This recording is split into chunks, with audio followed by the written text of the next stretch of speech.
Assalamualaikum, salam mahabbah, salam sejahtera, istri, anak-anak, cucu, menantu. Mudah-mudahan semua dalam keadaan sehat walafiat. Kita sambung siri perbincangan berkaitan dengan keadaan bangsa Arab di zaman Abbasiyah. Untuk pengetahuan semua, saya telah jelaskan keadaan bangsa Arab yang merupakan inti Islam, yang merupakan ummah yang ditujukan pada mereka ajaran Islam, risalah Islam berdasarkan kepada ayat-ayat Al-Quran, litunzira qauman ma unzira aba'uhum fahum ghafilun. Nabi Muhammad diutus untuk kaum yang tidak pernah ada rasul sebelumnya, yaitu Quraisy. Laqad haqqal qawlu ala aktsarihim fahum la yu'minun. Kebanyakan Quraisy tidak menerima Islam, yakni menolak Islam, terutama dari kalangan bangsawan yang mengikut ajaran Islam hanya beberapa orang saja dalam masa 13 tahun dakwah. Lebih kurang 70 orang, itu pun dari kalangan bawahan, dari masyarakat, sampah. Itu yang sebenarnya Islam itu merupakan gerakan sosial, yang mana orang-orang bawahan, hamba, budak, masyarakat yang tertindas, masyarakat yang iri dengan kekayaan orang-orang kaya, ingin menuntut hak persamaan. Dan poin inilah yang diambil kesempatan oleh Nabi Muhammad, yaitu keadilan sosial. Jadi isunya adalah tentang ketimpangan masyarakat, kesenjangan sosial, yang mana di sini perlu kita ingatkan, mesti ada kerjasama antara si kaya dan si miskin. Mesti ada kesadaran antara si kaya dan si miskin. Si kaya bantu si miskin sehingga hidup layak, si miskin tahu diri, mau bekerja, mau mengabdi, mau menyumbangkan tenaganya, bukan duduk senang-senang, lehai-lehai, rehat-rehat dengan hanya menunggu simpati dari orang kaya. Semua orang mempunyai tujuan hidup, kepentingan hidup yang bijak, yang pintar, yang pandai mengambil kesempatan dari kehidupan ini, itulah mereka yang berhasil. Tapi yang terus menunggu, menghayal, mengikuti ajaran khurafat, menunggu mukjizat, mereka lah yang terus mundur, miskin, kedana, dan menjadi gelandangan di negara sendiri. Ini pelajaran dari perjalanan bangsa Arab yang tidak jauh beda dengan bangsa lain. Jadi Islam merupakan gerakan sosial. Dalam Quran dinyatakan laqad haqqal qawlu ala aktsarihim fahum la yu'minun. Mayoritas Quraisy tidak menerima Islam. Begitulah akhirnya umat Islam di Mekah diusir sebab selalu membuat onar, membuat gerakan-gerakan yang tidak sesuai dengan kebanyakan masyarakat Quraisy yang liberal, yang bebas, yang menerima semua agama, yang terbuka kepada agama-agama lain untuk tinggal di Mekah, menitipkan berhalanya di sekitar Ka'bah. Pada Quraisy yang penting ada bayaran upeti. Tapi Nabi Muhammad yang dipengaruhi oleh ajaran Yahudi dan Nasrani, dia tidak percaya dengan berhala-berhala itu, dan dia percaya dengan berhala yang bernama Allah dan diapungkan ke langit untuk bisa berleluasa dia berdakwah atas nama Tuhan yang di langit dan hanya dialah yang mengenal Tuhan yang di langit. Padahal Arab kufar yang lain pun mereka berkata bahwa menyembah berhala ini hanya sebagai perantara bagi mendekatkan mereka kepada Tuhan. Dan akhirnya kita pun lihat hari ini umat Islam, apa yang dilakukan di Ka'bah adalah mengelilingi batu, mencium batu, melempar batu dengan batu. Jadi itu sebabnya kalau khurafat dilawan dengan khurafat, semuanya jadi khurafat.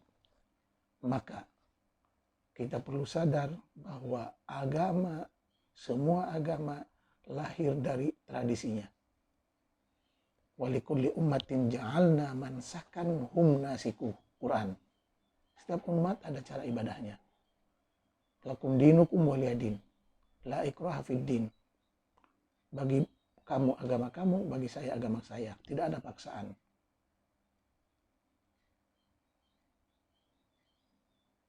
Begitulah seharusnya kehidupan manusia kembali kepada fitrah asal semula jadi.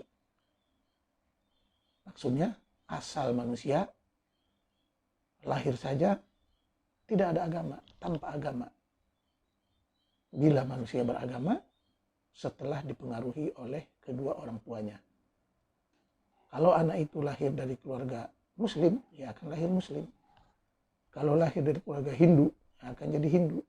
Kalau lahir dari keluarga Kristen, akan jadi Kristen. Kalau lahir dari keluarga Yahudi, akan jadi Yahudi. Begitulah seterusnya. Seharusnya manusia itu lahir bebas. Tidak dipengaruhi oleh apa-apa ideologi.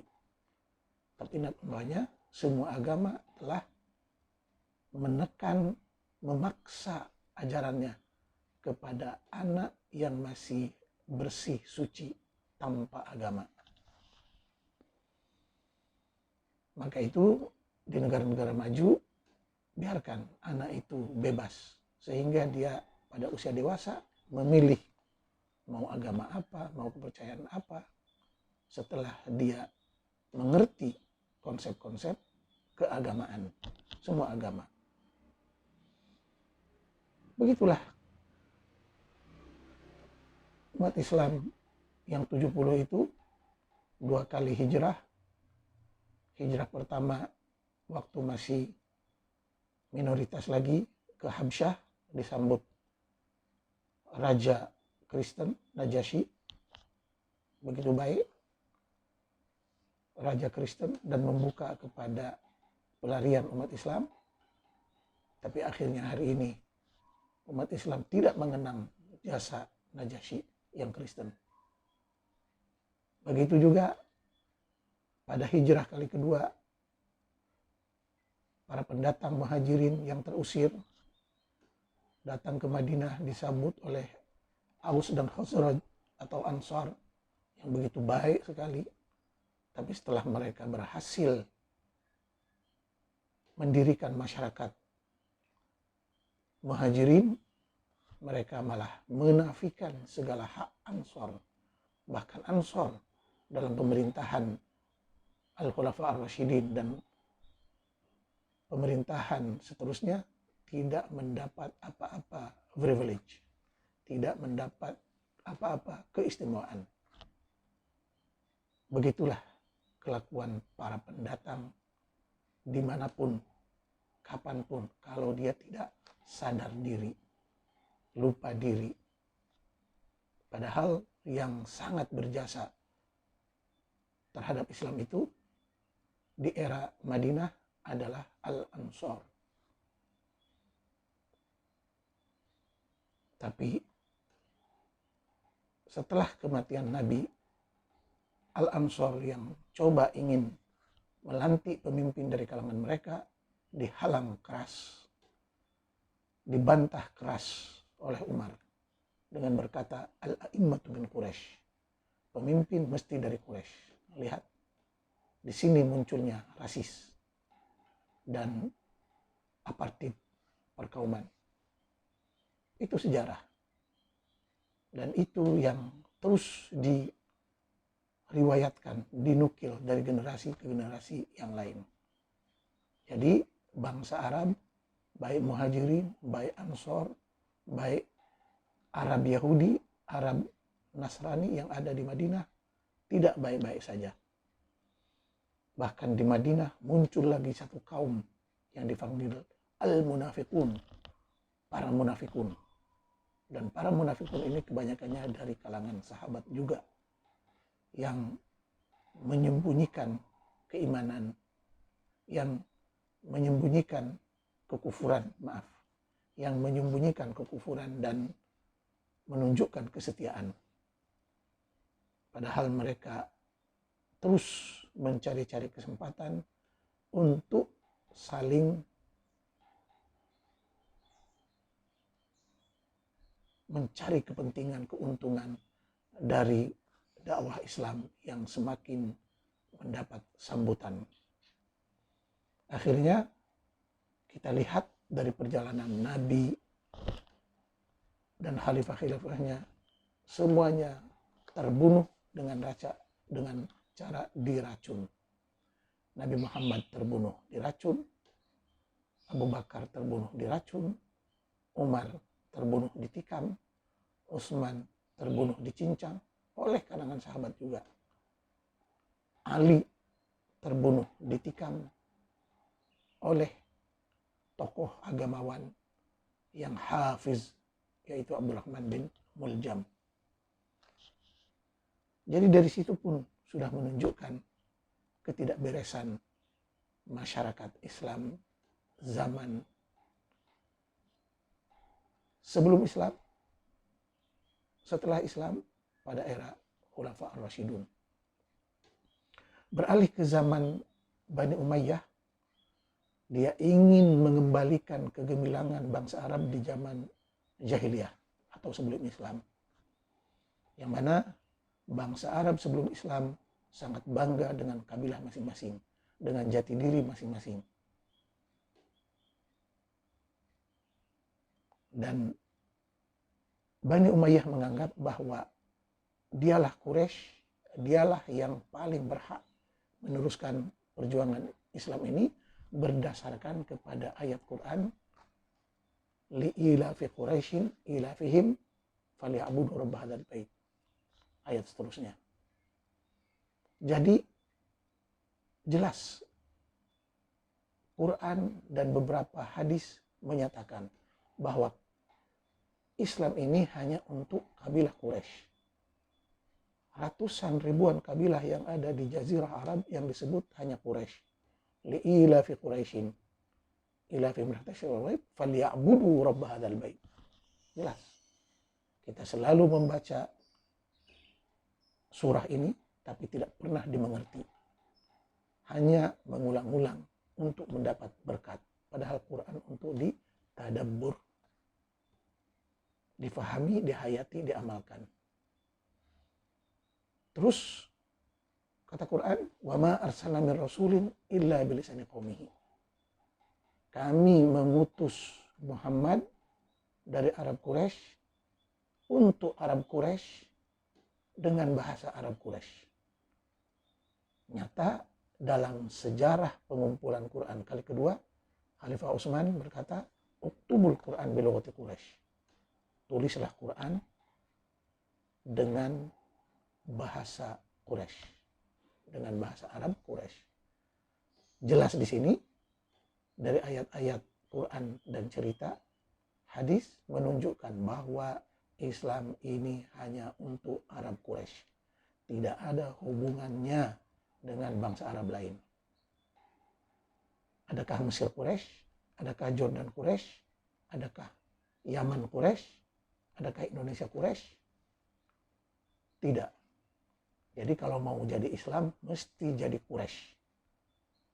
Fasih berbahasa Arab Quraisy.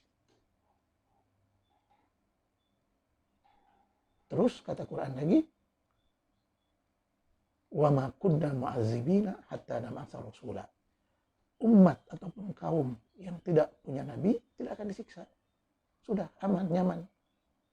Fokus kepada pekerjaan membangun dunia. Umat yang tidak punya akan disiksa. Afwan. Bahkan adanya nabi ke suatu kaum menjanjikan bencana, disaster. Wa ma arsalna min nabiyyin fi qaryatin illa wa akhadna ahlaha bil ba'sa'i wad dharra. Setiap kali nabi datang ke suatu kampung, ke suatu perkampungan, ke suatu negeri, suatu negara, maka tempat itu akan dilanda berbagai bencana, berbagai musibah, berbagai disaster. Lihat hari ini, semua negara yang masih lagi setia kepada nabi-nabinya dilanda bencana. Bencana kebencian, bencana perang saudara, bencana permusuhan, bencana saling membenci antara satu dengan yang lain. Sementara negara-negara yang tidak ada nabi aman, nyaman, damai. Seperti negara-negara di Eropa, seperti Jepang dengan Cina. Tidak sibuk. Dan hari ini kita kalau mau maju, tirulah bangsa-bangsa yang maju dan berperadaban tinggi. Jangan meniru bangsa Arab, Yaman, Badawi, ini yang terus membawa kita kepada kemunduran, kemiskinan, kebodohan. Ini keadaan bangsa Arab di sepanjang sejarah, dan hari ini pun tidak jauh beda dengan keadaan bangsa Arab pada zaman dahulu. Pada zaman Umawi, Bani Umayyah ingin menaikkan semuanya Arab. Dia jelas-jelas hanya ingin menyebarkan kuasa, membuka timur, barat, utara, selatan dunia demi mencari harta, ghanimah, zakat, upeti, pajak hasil, dan mendapatkan harta rampasan perang, juga mendapatkan hamba abdi. Oleh itu Bani Umayyah menganggap orang muslim yang bukan dari Arab itu dipanggil al-mawali, maula, hamba abdi yang boleh diperlakukan sedemikian rupa. Oleh sebab itu sampai ke hari ini Arab dengan Yahudi itu sama rasis, sama keras kepala, sama menghina bangsa lain. Maka kalau mau hidup mulia, tingkatkanlah ilmu, tingkatkanlah kesadaran, tingkatkanlah ekonomi, tingkatkanlah kekuatan dalam semua bidang. Karena dunia ini hanya untuk orang yang kuat. Yang miskin, yang hina akan terus ditindas, dianiaya. Dan jangan menyalahkan orang lain. Pindah ke zaman Abbasiyah. Zaman Abbasi adalah zaman percampuran bangsa asing, terutamanya bangsa Parsi, Iran, bangsa Turki, Tatar, bangsa Rum, Eropa, dan bangsa-bangsa Afrika yang selama ini hampir 90 tahun ditindas oleh kerajaan Bani Umayyah yang cukup rasis, cukup menghina, cukup menindas bangsa Muslim yang bukan dari kalangan mereka dan dipanggil dengan Al-Mawali. Maka bangkitlah gerakan Syu'biyah, gerakan perkauman, fanatik perkauman dari semua bangsa tadi. Turki, Parsi, Hindi yang telah masuk Islam dengan begitu setia, dengan janji surga dan kenikmatan, tapi mereka masih dihina, ditekan oleh kerajaan Bani Umayyah. Akhirnya mereka, gerakan Syu'biyah, perkauman ini bergerak serentak dengan Bani Abbas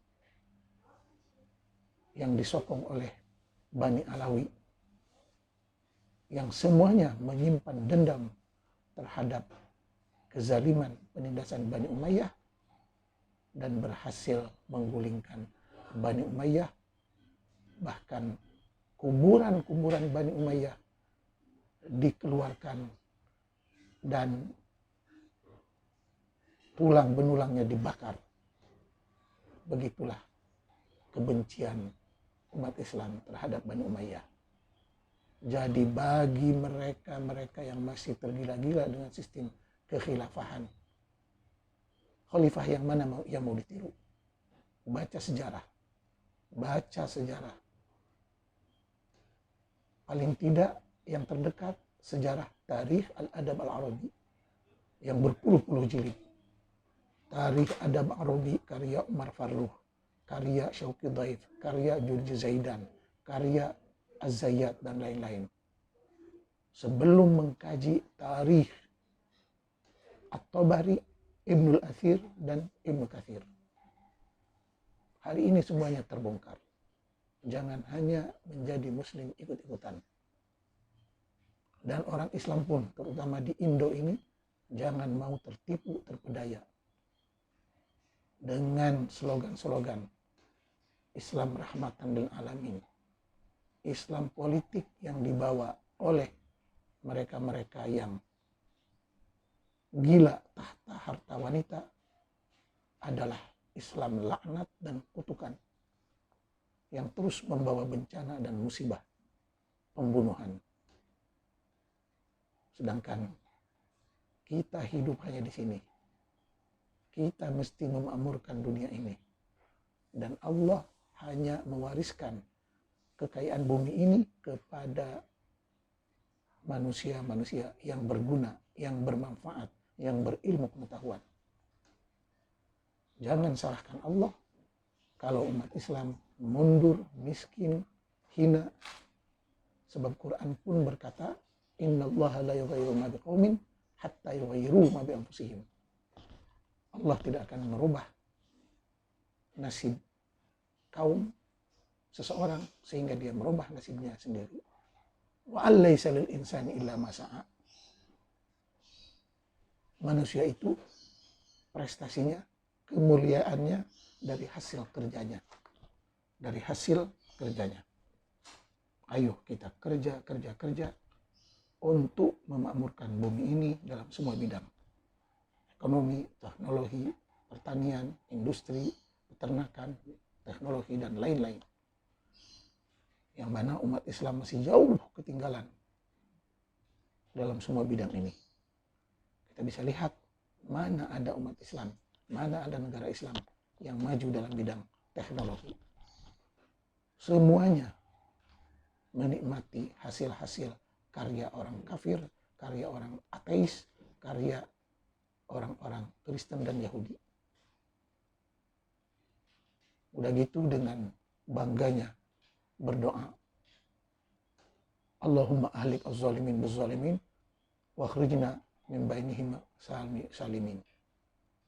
Ya Allah, hancurkanlah orang zalim dengan orang zalim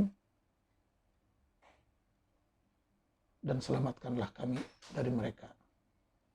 Bayangkan kalau Amerika dan Korea Selatan dibilang zalim dan mereka berperang dengan roket mereka, dengan bom-bom mereka, apa yang akan terjadi di dunia ini? Hangus semuanya. Jadi jangan bertindak gegabah, bodoh. Lebih bagus kita berdoa, mendoakan kebaikan. Yang selalu kita baca, Rabbana atina fid dunya hasanah wa fil akhirati hasanah. Untuk semua.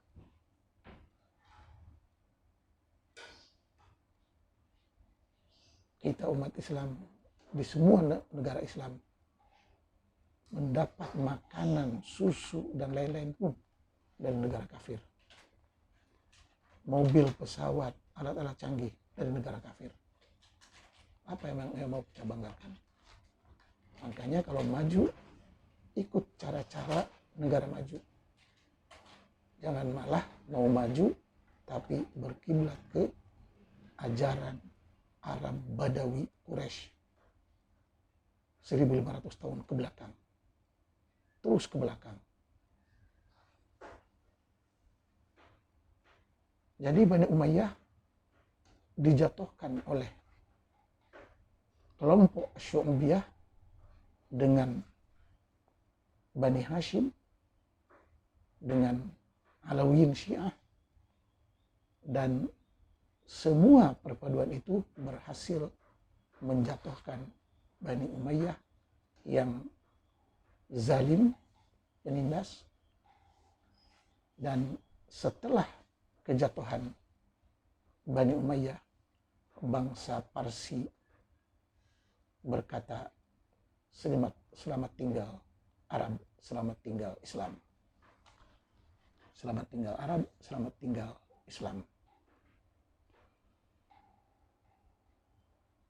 Itulah sejarah yang banyak lagi perinciannya perlu dikupas. Setelah kerajaan beralih, bertukar tangan kepada Bani Abbas, maka mulalah era baru yang mana Bani Abbas ini telah berkuasa lebih kurang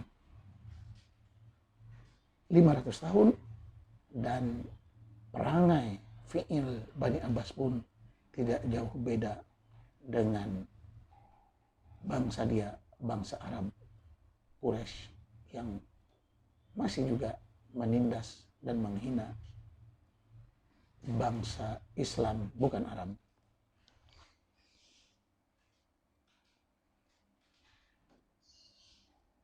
Era Abbasi, pada zaman Abbasiyah, bisa dibagi kepada Abbasiyah pertama, kedua, ketiga, keempat. Pada era Abbasiyah pertama, bangsa Parsi begitu merajalela. Mereka telah masuk istana dengan cara kawin campur. Banyak khalifah Arab Abbasi kawin dengan hamba-hamba, selir-selir, wanita-wanita dari kalangan Parsi. Dan banyak anak mahkota, anak-anak raja, khalifah Abbasi dari keturunan perempuan Parsi yang lebih cinta kepada bangsa Parsi. Dan pemerintahan Abbasi pertama pun lebih bercorakkan sistem pemerintahan Parsi. Mereka pindahkan ibu kota Islam yang dulu di Damaskus, Dimashq, ke Baghdad yang lebih dekat ke Iran hari ini. Dan begitulah hari ini pun. Baghdad itu Iran, Iran itu Baghdad. Hari ini pun Baghdad, Irak dikendalikan oleh Malali Iran, dikendalikan oleh sistem pemerintahan Iran, Parsi, Majusi, Syiah.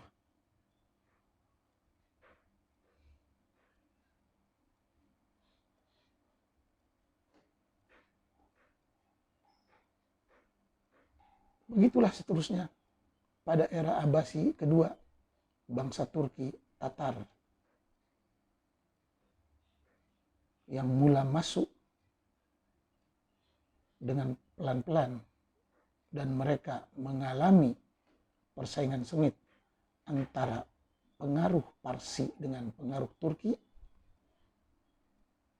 dan akhirnya pengaruh Parsi berhasil dirampas oleh pengaruh Turki dan mula menguasai sendi-sendi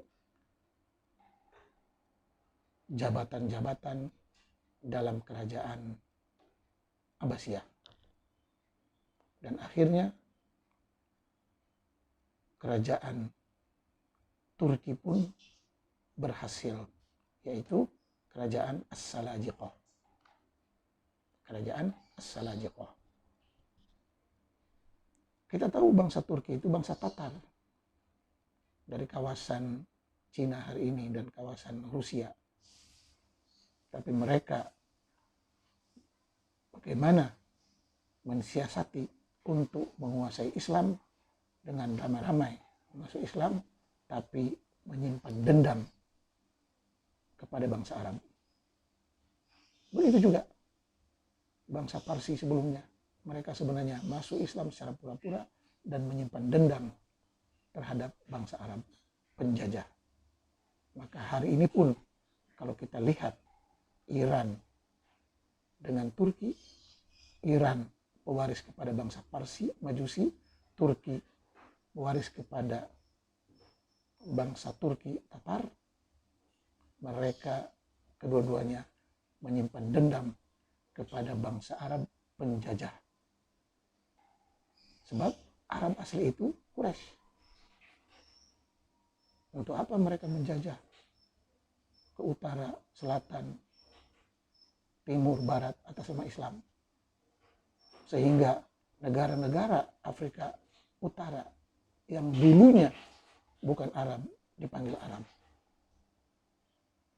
Jadi Islamisasi itu adalah Arabisasi. Kalau Islam itu adalah Arab. Sebab roh Islam itu, jiwa Islam itu bahasa Arab.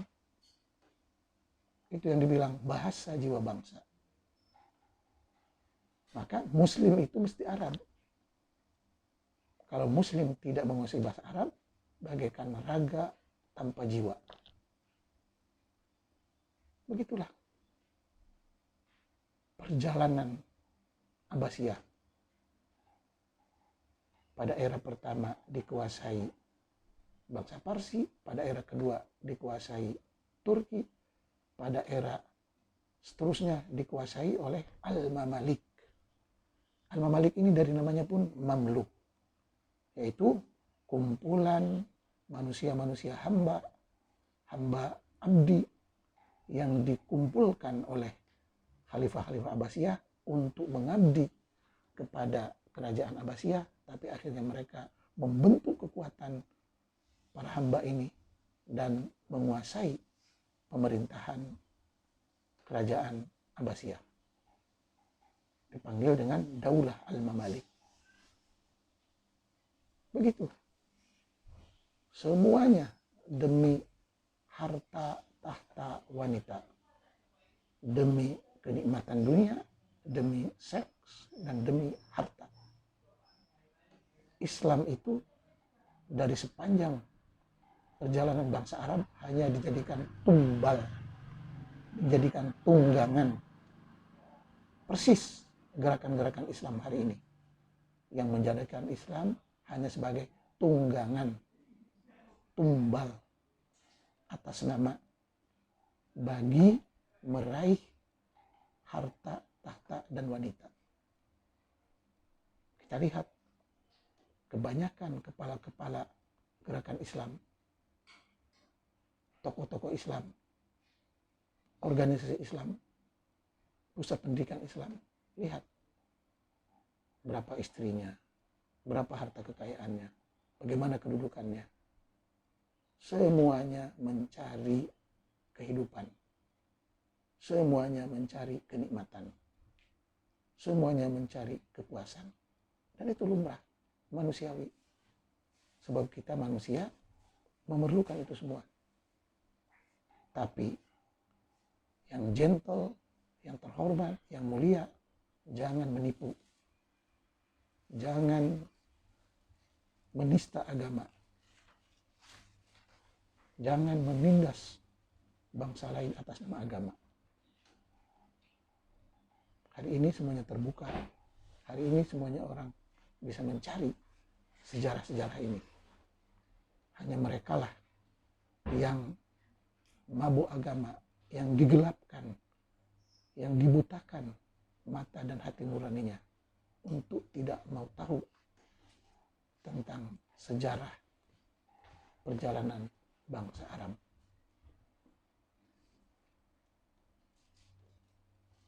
Begitulah. Seterusnya, dan banyak lagi isu yang perlu dikupas. Kita akan lihat juga keadaan bangsa Arab di era Andalusia, di era Ottoman, di era modern, yang semuanya ini perubahan, perkembangan kehidupan yang terus maju ke depan. Oleh itu, bangsa Arab ataupun bukan Arab yang mau maju adalah bangsa yang mau berubah, yang mau mengikuti perubahan zaman. Tapi malangnya umat Islam terus dituntut untuk mengikut salaf, untuk mengikut bangsa Badawi zaman silam 1500 tahun ke belakang. Maka muncullah salafiyah yang mempermalukan dirinya sendiri. Pakai sorban, pakai cingkrang, jenggot panjang, yang seharusnya hidup di zaman unta, tapi dia menggunakan alat-alat modern, menggunakan teknologi modern. Ini tidak matching, tidak sinkron. Kalau mau jujur, aki ukti salafiyah, jangan pakai motor, pakai unta. Jangan pakai mobil, pakai keledai. Bahkan dalam haji pun dijelaskan oleh Quran, wa adzin fin nasi bil haji ya'tuka rijala wa ala kulli dhamirin ya'tina min kulli fajjin alim. Ya'tina min kulli fajjin amin. Jelas Quran. Haji itu yang bisa ditempuh oleh jalan kaki atau naik unta. Jelas. Jadi haji naik pesawat tidak sah. Haji naik mobil tidak sah. Haji itu jelas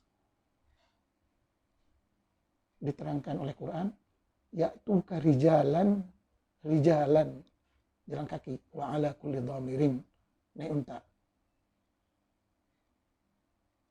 Lagipun haji adalah budaya Arab animisme.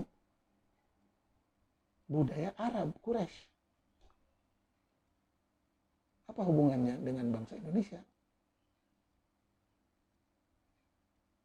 Kita ada candi, kuil-kuil yang hebat-hebat, malah tidak dihargai leluhur kita. Malah terpedaya dengan budaya asing. Malah terpedaya dengan ajaran agama asing. Penjajahan otak dan minda. Kita wajib mengetahui jati diri kita. Siapa kita? Bangsa apa kita? Suku apa kita? Dan kita mesti bangga dengan suku kita, dengan bangsa kita, dengan bahasa kita.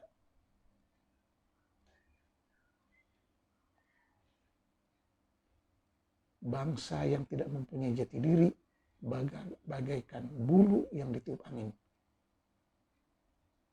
Semua bangsa yang tahu jati dirinya maju, marah, bangga sebab dia ada jati diri. Tapi bangsa yang tidak mempunyai jati diri, yang kiblatnya tidak jelas, akan terus hidup kehilangan arah. Terutamanya kaum Islam, kaum muslimin di seluruh dunia, hidupnya tetap terumbang-ambing. Tidak ada loyalitas, kesetiaan kepada negara. Tidak ada. Tidak ada kasih sayang kepada bangsa. Tidak ada kasih sayang, cinta kepada sukunya. Sebab dibutakan oleh ajaran agama Arab, Badawi, Quraisy yang rasis. Silahkan dibaca sejarah, direnungkan, difikirkan. Semoga bermanfaat. Wassalam.